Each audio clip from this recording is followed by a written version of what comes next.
Hello दोस्तों, नमस्कार। मेरे प्यारे कान्हा कन्हैया चैनल में आप सभी का स्वागत है। अब बसंत पंचमी आ रही है तो मैं अपने कान्हा जी को बसंत पंचमी के लिए देखिए कैसे से तैयार कर रही हूँ। मैंने पीली ड्रेस बनाई है, पगड़ी लगाई है, हाथ में ये नज़र न लगने वाले जो छोटे बच्चों को पहनाए जाते हैं काले सफ़ेद मोतियों के, वो नज़र वट्टू जिसको बोलते हैं, वो पहनाए हैं। तो देखिए मेरे कान्हा जी अभी कितने सुंदर लग रहे हैं, बसंत पंचमी के लिए तैयार हो गए हैं।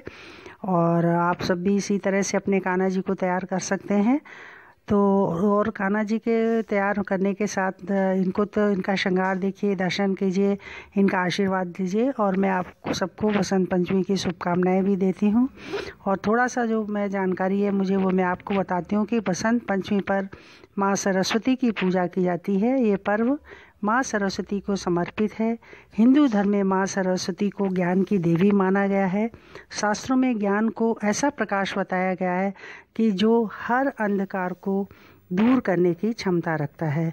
और बसंत पंचमी के दिन शुभ कार्य भी किए जाते हैं और इसको विद्या आरंभ करने का सबसे अच्छा दिन माना जाता है।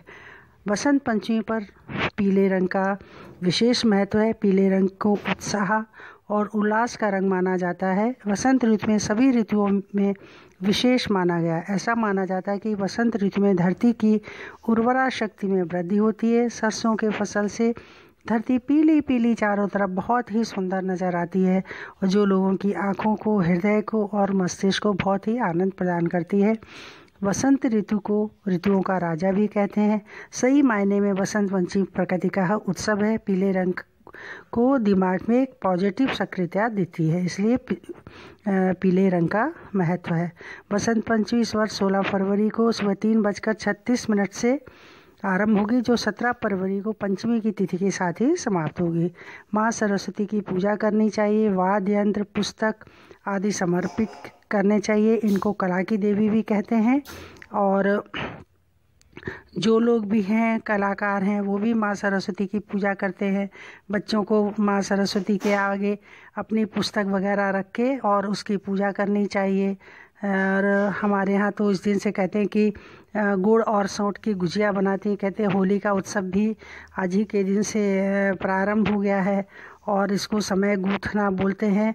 बसंत ऋतु ऐसी होती है कि जो सर्दी जाती है और गर्मी आने का होता है, मतलब बहुत ही सुहावना जो मौसम होता है वो होता है बसंत पंचमी के दिन। और इसमें सर्दियां जब जाने लगती हैं तो शरीर में एक नई स्फूर्ति आ जाती है। और कहते हैं कि माँ सरस्वती ज्ञान और स्वर की उत्पत्ति देने वाली माँ हैं। इससे विद्यार्थियों के ज्ञान में, कला के क्षेत्र में, संगीत के क्षेत्र में सभी के लिए ये बहुत मायने रखती हैं। और इन्हीं की कृपा जिस पर होती है वही कला में अग्रणी होते हैं और अपना नाम जो है पूरे विश्व में, पूरे देश में जो है अपना प्रसिद्धि पाती हैं, जिनके ऊपर माँ सरस्वती की कृपा बनी रहती है। और इस दिन 2 योग बन रहे हैं, समृद्धि सिद्धि योग, रवि योग का संयोग बनने जा रहा है। और बसंत पंचमी को पूरे दिन रवि योग रहेगा। इस दिन के पर्व का महत्व इसलिए और भी अधिक बढ़ जाता है। और इस बार बसंत पंचमी पर रेवती नक्षत्र होगा। तो ये थोड़ी सी जो जानकारी मुझे मालूम थी वो मैंने आप लोगों को बताई है बसंत पंचमी के बारे में।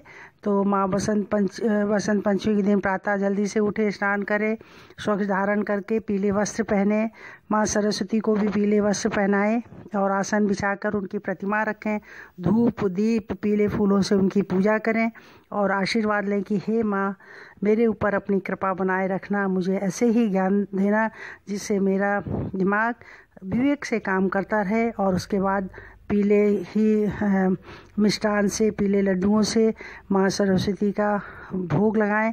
और जो विद्यार्थी हैं वो पेन, कापी, किताब आदि भी भगवान माता के आगे रख सकते हैं। संगीत के जो ज्ञानी हैं वो वाद्य यंत्र भी रख सकते हैं।